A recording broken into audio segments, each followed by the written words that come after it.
Estamos juntos mais uma vez para continuarmos a leitura da obra Mecanismos da Mediunidade. Hoje vamos falar sobre a experiência vulgar. Para examinar as ocorrências do fenômeno mediúnico indiscriminado, referimos-nos linhas antes, capítulo 13º, ao fenômeno hipnótico de ordem popular, em que hipnotizadores e hipnotizados, sem qualquer recurso de sublimação do espírito, se entregam ao serviço de permuta dos agentes mentais. Contudo, para gravar as linhas básicas de nosso estudo, recordemos a propagação indeterminada dos elétrons nas faixas da natureza. De semelhante propagação, qualquer pessoa pode retirar a prova evidente com vários objetos, como por exemplo, com a experiência clássica da caneta tinteiro, que friccionada com um pano de lã, nos deixa perceber que as bolhas de ar existentes entre as fibras do pano fornecem os elétrons livres a ela agregados, elétrons que se acumulam na caneta mencionada por suas qualidades dielétricas ou isolantes. Efetuada a operação, elementos leves, portadores de cargas elétricas positivas ou, mais exatamente, muito pobres de elétrons, como sejam pequeninos fragmentos de papel, serão atraídos pela caneta, então negativamente carregada. A gente costuma fazer isso com o cabelo, né? O cabelo levanta. Máquina eletrostática. Na máquina eletrostática ou indutora, utilizada nas experiências primárias de eletricidade, a ação se verifica semelhante à experiência da caneta tinteiro. Os discos de ebonite, em atividade rotatória, como que entrelaçam as bolhas de ar guardadas entre eles, comprimindo os elétrons que a elas se encontram frouxamente aderidos. Com o auxílio de escovas, esses elétrons se encaminham às esferas metálicas, onde se aglomeram até que a carga se faça suficientemente elevada para que seja extraída em forma de centelha. Nas camadas atmosféricas. As correntes de elétrons livres estão em toda parte. Nos dias estivais, os conjuntos de átomos ou moléculas de água sobem às camadas atmosféricas mais altas com o ar aquecido.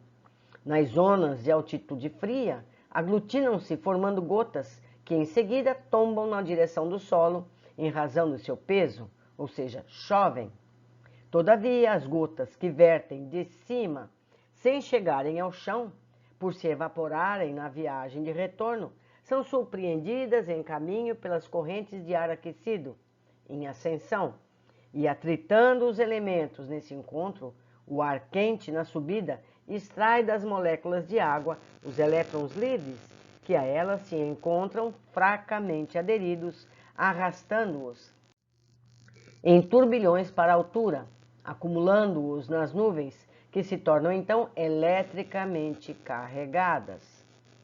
Quando as correntes eletrônicas aí agregadas tiverem atingido certo valor, assemelham-se nas nuvens a máquinas indutoras em que a tensão se eleva a milhões de volts, das quais os elétrons, em massa, na forma de relâmpagos, saltam para outras nuvens ou para a Terra, provocando descargas que às vezes tomam a feição de faíscas elétricas em meio a aguaceiros e trovoadas. E nós sabemos que esses raios são destruidores, podem até provocar incêndios. Em identidade de circunstâncias, quando o planeta terrestre se encontra na direção de explosões eletrônicas partidas do Sol, cargas imensas de elétrons perturbam o campo terrestre, responsabilizando-se pelas tempestades magnéticas que afetam todos os processos vitais do globo. A existência humana, inclusive, porquanto costumam desarticular as válvulas microscópicas do cérebro humano, impondo-lhes alterações nocivas, tanto quanto desequilibram as válvulas dos aparelhos radiofônicos, prejudicando-lhes as transmissões. Correntes de elétrons mentais.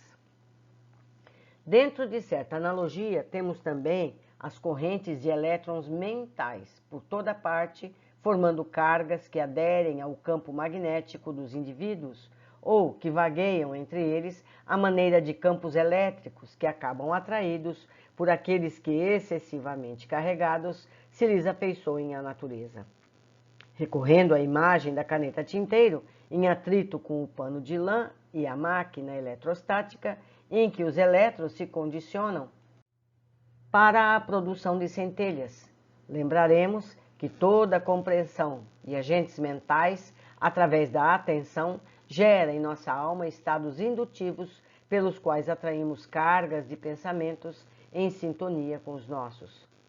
A leitura de certa página, a consulta a este ou aquele livro, determinada conversação ou interesse voltado para este ou aquele assunto, nos colocam em correlação espontânea com as inteligências encarnadas ou desencarnadas com quem eles se harmonizem, por intermédio das cargas mentais que acumulamos e emitimos na forma de quadros ou centelhas em série, com que aliciamos para o nosso convívio mental os que se entregam a ideações análogas às nossas.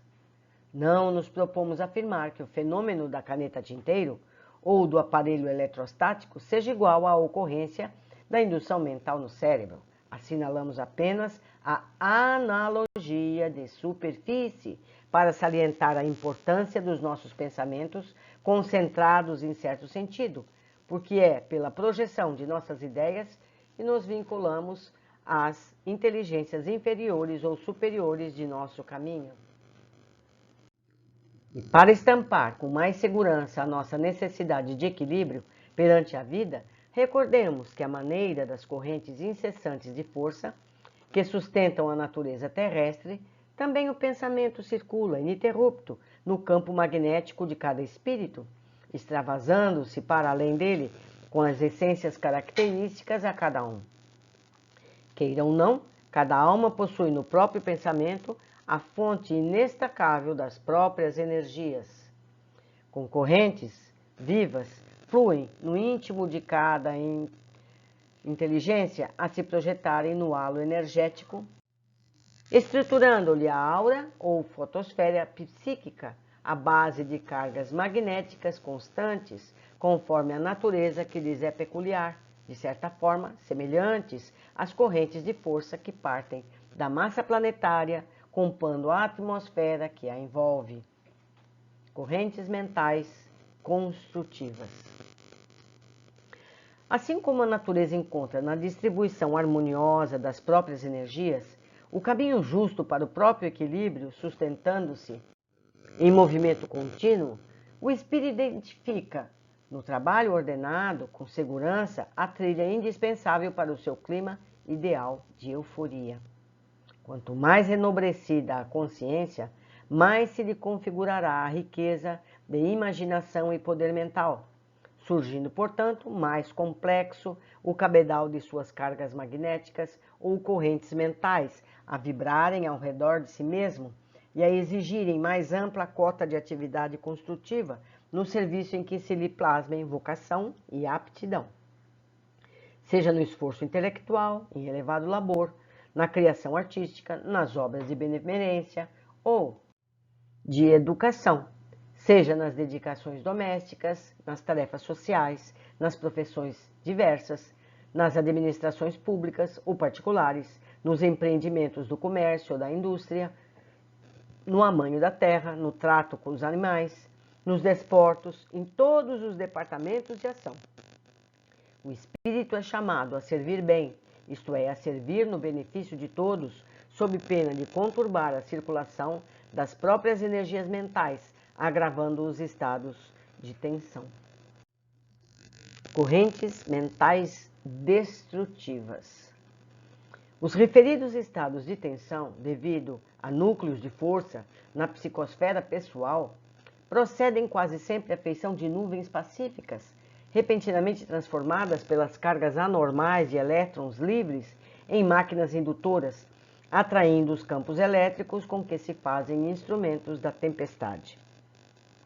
Acumulando em si mesma as forças autogeradas em processos de profundo desequilíbrio, a alma exterioriza forças mentais desajustadas e destrutivas, pelas quais atrai as forças do mesmo teor caindo frequentemente em cegueira obsessiva, da qual muitas vezes se afasta, desorientada, pela porta indesejável do remorso, após converter-se em intérprete de inqualificáveis delitos. Noutras circunstâncias, considerando-se que o processo de obliteração mental ou acumulação desordenada das nuvens de tensão no campo da aura se caracteriza por imensa gradação, se as criaturas conscientes não se dispõem à distribuição natural das próprias cargas magnéticas em trabalho digno, estabelecem para si a degenerescência das energias. Nessa posição, emitem ondas mentais perturbadas, pelas quais se ajustam as inteligências perturbadas, do mesmo sentido, arrojando-se a lamentáveis estações de aviltamento, em ocorrências deploráveis de obsessão, nas quais as mentes desvairadas ou caídas se monoideizam, vicioso de refletir mutuamente. E chegadas a semelhantes conturbações, seja no arrastamento da paixão ou na sombra do vício, sofrem a aproximação de correntes mentais arrasadoras, oriunda dos seres empenhados à crueldade por ignorância, encarnados ou desencarnados, quem, lhes vampirizando a existência, lhes impõe disfunções e enfermidades de variados matizes, segundo os pontos vulneráveis que apresentem, criando no mundo vastas províncias de alienação e de sofrimento. Todo o livro volta sempre para o mesmo tema: a importância de mantermos os nossos pensamentos sob controle. O que estamos pensando? Estamos pensando seguidamente o mesmo assunto? Há pessoas que, em estados de crise, não pensam outra coisa seguidamente. É um monoideísmo. Isso faz com que a pessoa vá se fechando em si mesma. Nós vimos casos semelhantes em espíritos desencarnados que chegam a ponto de se ovoidizar. Nós não queremos isso para nós. Nós queremos saúde, nós queremos boas vibrações, não é verdade? Queremos felicidade e para isso precisamos controlar os nossos pensamentos do ponto de vista pacífico, equilibrado, feliz. A felicidade depende muito de como nós encaramos a nossa vida, não é verdade? Então precisamos estar mais atentos para não cairmos nessa armadilha, porque esse é o caminho para sermos hipnotizados por espíritos infelizes que podem nos prejudicar. Então vamos pensar bem, pensar em coisas boas, pensar no bem do próximo. Vamos pensar na felicidade dos outros para que nós possamos colher felicidades para nós mesmos. Um abraço a todos e até o nosso próximo capítulo.